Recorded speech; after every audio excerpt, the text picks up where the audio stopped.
बिस्मिल्लाहिर्रहमानिर्रहीम। आप हजरात के सामने नमाज के ताल्लुक से चंद मसाइल रखे जा रहे हैं। एक खातून ने मसला मालूम किया है, मेरी ही वीडियो के आप कमेंट्स बॉक्स में देख सकते हैं। मसला क्या है कि मुफ्ती साहब, आपकी वीडियो देखकर हमें पता लगा कि फ़र्ज और वाजिब नमाजों में क़याम फ़र्ज है। अब हमने जो कई सालों से बैठकर नमाजें पढ़ी है, उनके बारे में क्या हुक्म है? क्या वो नमाजें हो गई या उनको लौटाना पड़ेगा? एक मसला तो ये। दूसरा मसला ये है कि मुफ्ती साहब, अगर कोई क़याम पे कादिर ना हो और वो बैठकर शुरू से ही नमाज पढ़े तो क्या उसकी नमाज हो जाएगी या नहीं हो जाएगी? और एक मसला ये है कि कुछ देर क़याम कर सकते हैं और क्या फिर क़याम के बाद बैठकर नमाज मुकम्मल कर सकते हैं या नहीं? इनमें नमाज हो जाएगी या नहीं? तो सबसे पहले हम आपको बताते हैं कि अगर कोई शख्स जो है, चाहे वो औरत हो या मर्द हो, याद रखें नमाज का हुक्म दोनों के लिए एक ही है। अगर कोई शख्स जो है किसी से खड़ा होकर बात करने पे कादिर है, चलने फिरने पे कादिर है, तो फिर उसके लिए क़याम भी फ़र्ज है।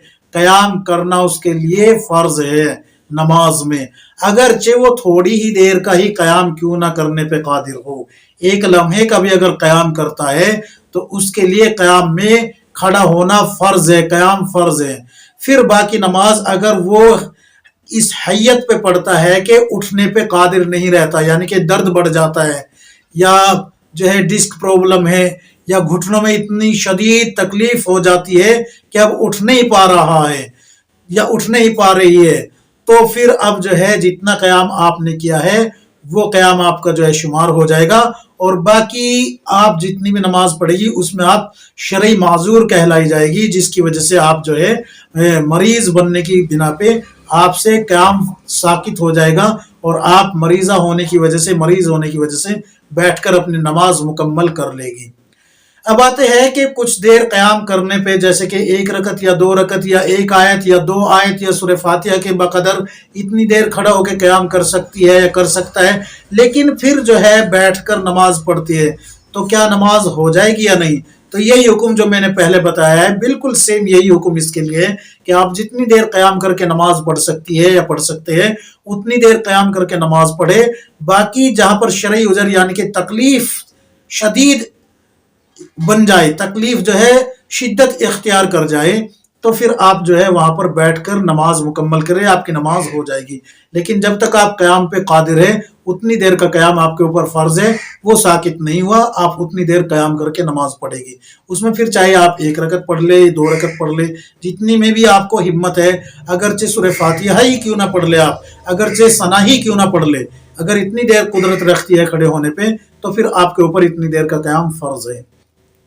अब आते हैं कि जिन खवातीन ने नमाजों को बैठकर पढ़ा है बगैर किसी शरई उज़र के, तो उनके लिए क्या हुक्म है? उनके लिए हुक्म ये है, मैं आपको बता रहा हूँ, फतावा दारुल उलूम फतवा नंबर 61,338।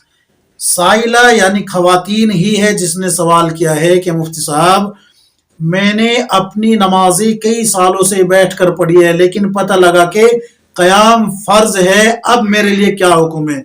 क्या नमाजों को लौटाना पड़ेगा या नहीं? तो फतवा इस पे आया है फतावा दारुल उलूम दारुल इफ्ता देवबंद से, फतवा नंबर 61,338, खोल के देख लीजिएगा, वेबसाइट पर भी आपको मिल जाएगा।